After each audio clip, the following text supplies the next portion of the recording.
O, ayan guys. Lumabas ako ngayong gabi. Kasi may bibilin ako. Ito yung dito sa amin paggabi. Ayan. Tahimik.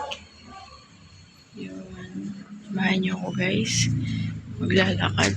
Maganda sana sa sa umaga. Wait lang. Ayan guys. Umaambon. Punta ako dun.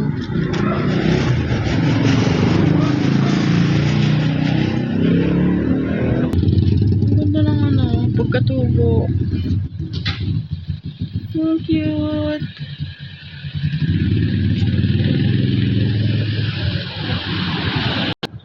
Ganda.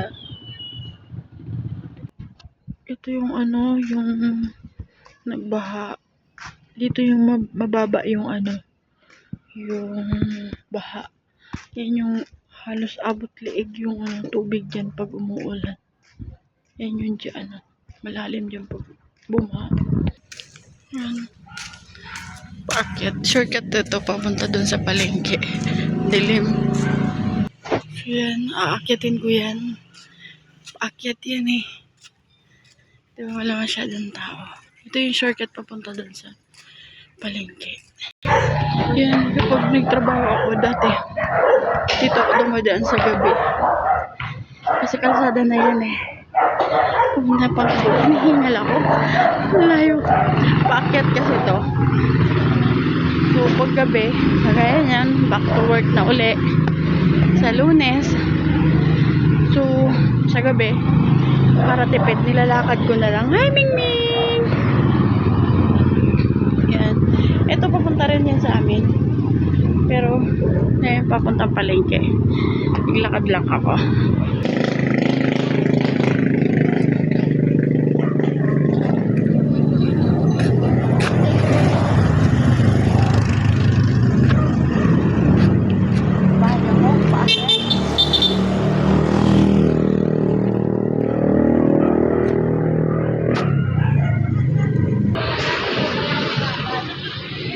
Ayan na. Malapit na ako sa palengke. May lugawan na. May lugawan. Ito, gasolina. So, yun. Nandito na ako sa palengke. Karating din. Diba? So, yan. Samahan niyo ako. Tatawid ako dun sa kabila kasi bibilhan ko yung alaga ako ng candy. Yung inaalaga ko kasi may paboritong candy. Ito. Ito, paborito niya. Ayun na, nakapasok ko doon. Kita pa kami ng doon. Tawag ito, balik ito. O yun, yung marang Paborito niya. yun.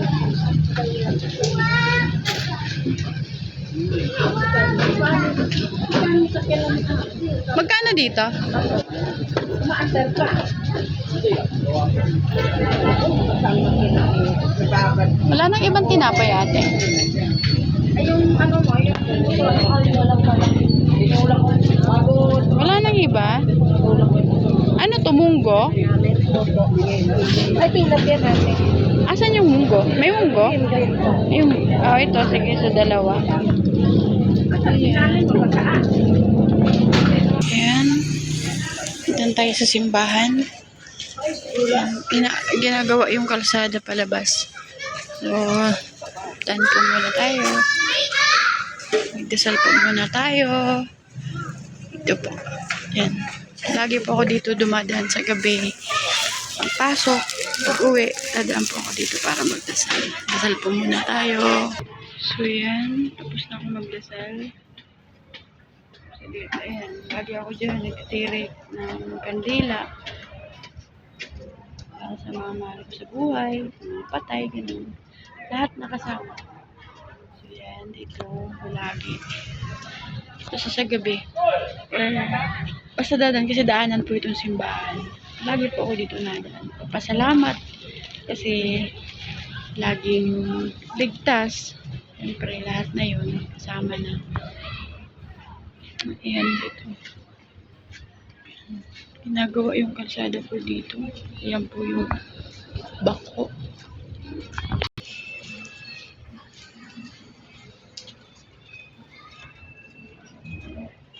Ang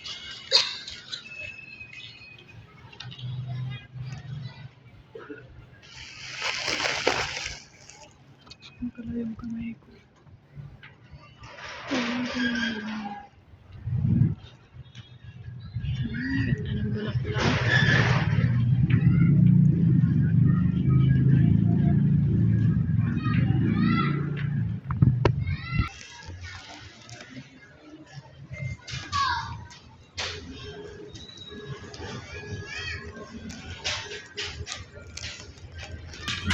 Palengke, natitingin po ako dun sa ano.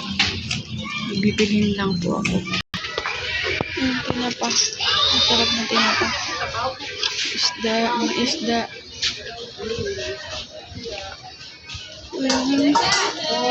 Lalot mo. Isda.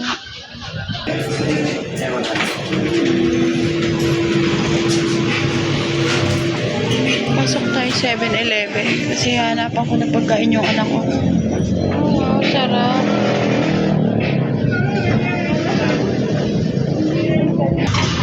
Ayun yung Paris. Daming tao yan.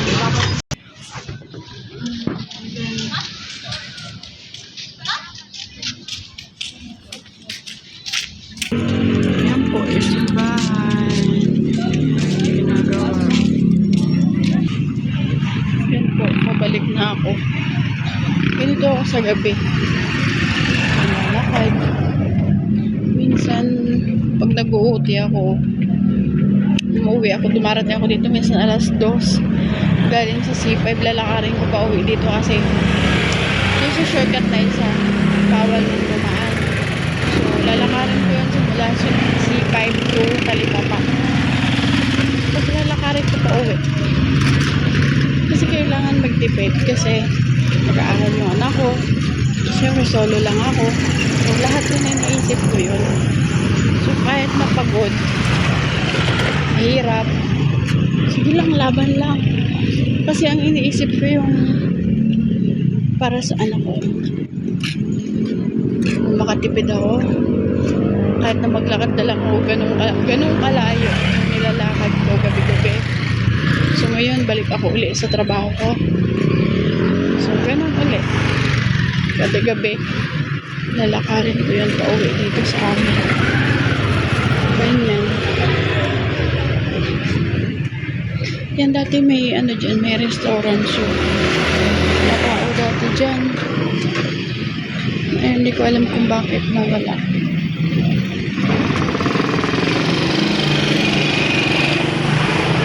Pero, ito yung boundary ng Quezon City. Boundary na to. Quezon City pa itong nilalakaran ko. So, paglagpas dyan, yan, Caloocan.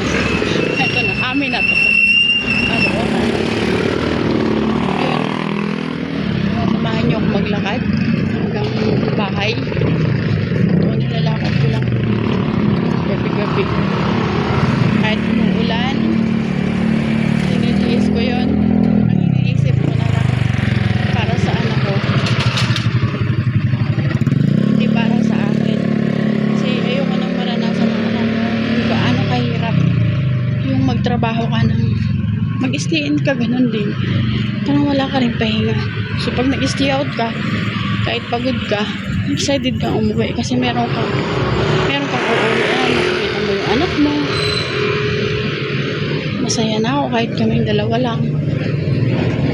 Pag nakita ko yung anak ko, lahat ng pagod ko sa maghapon duty, wala.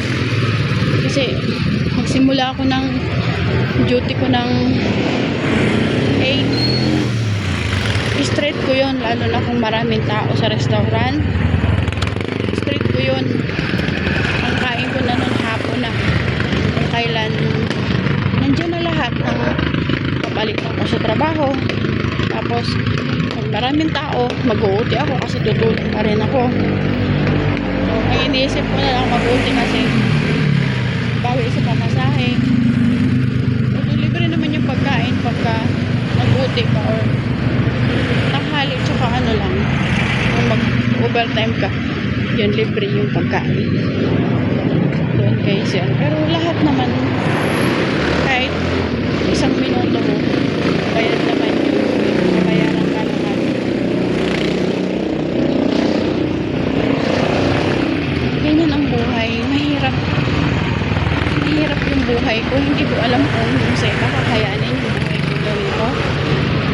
Sinulo ko mag-isa kung paano.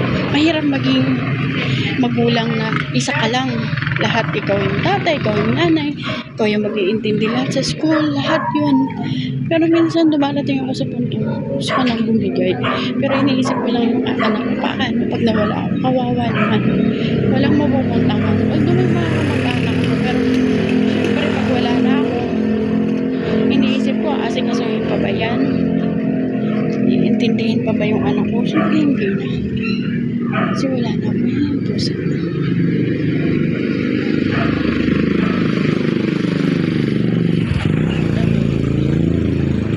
Dito magsushortcut ako dito. Dito ako lagi nagsushortcut sa gabi. Ito, bukas pa yung gate.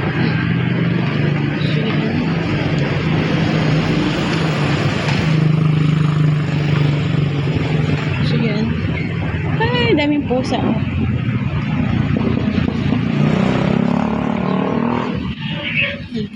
Ayoko lang iparamdam sa anak ko kung gaano kahirap yung buhay. Pero gusto kong imulat sa kanya na kailangan niyang matuto sa buhay.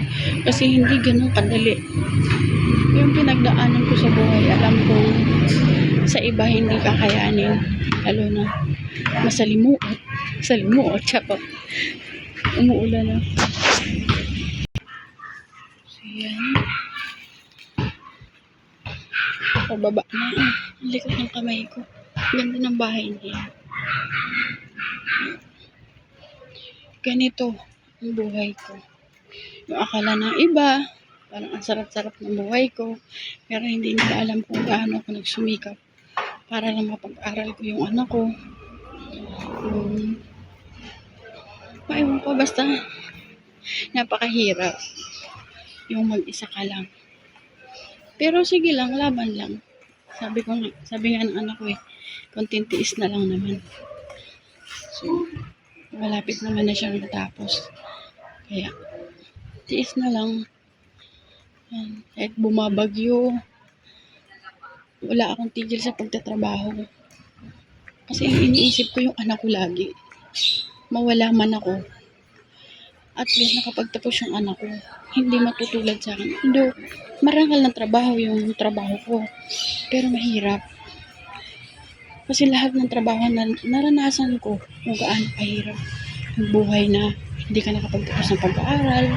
Gusto mo magtapos ng pag-aaral pero walang magpa-aaral sa'yo. Kasi wala akong magulang. May magulang ako pero hindi ako lumaki sa kanila. Talaga, nalaman ko may magulang ko, malaki na ako. So, nahanap ko yung magulang ko. 27 years old na ako.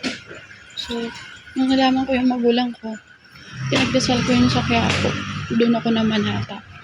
Na sana isang araw makita ko sila. Mabuo yung pagkatao ko. Kung ano yun. Pero sa awa naman ng Diyos, nabuo na. Pero may kulang pa. Kasi pangarap ko,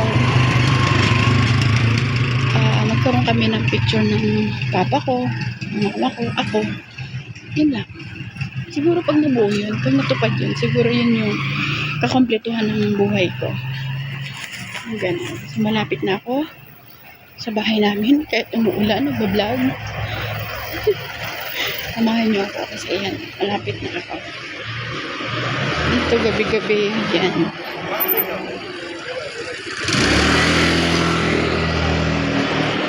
Malawak tong ano na to. Umuulan. Yan yung umuulan. Okay lang ako kasi maliligo. Naligo naman ako kanina pero maligo pa rin kasi umuulan na. So yan, malapit na. So yung sinasabi ko sa inyo mababa. Pag bumaha, yan hanggang ngayon meron pa rin siyang tubig. Matagal dyan mawala ang tubig. Diyan, kita nyo naman. Kita nyo umuulan. Dito, ganito, pag inabot ako ng ulan, meron naman daanan doon sa taas. Pero ito kasi yung malapit na sa amin. Na, doon na, ayun. Amin na. Sa dulo. Yan, yan factory yan.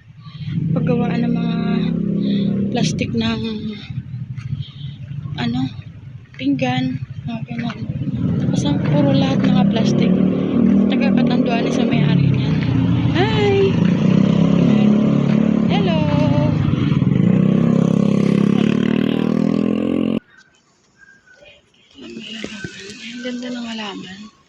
Yung dahon, ang cute. Oh, yung sa bukid dyan eh. Parang ginugulay. Meron pa dyan. Cute ang bulaklak niya, liliit. Oh, mahaba siya, yan eh. See? Yan yung parang sanga niya, parang yan yung pinakadawon niya. May bulaklak siya, yan ang bulaklak niya. Ang cute niyan sa ano, sa umaga.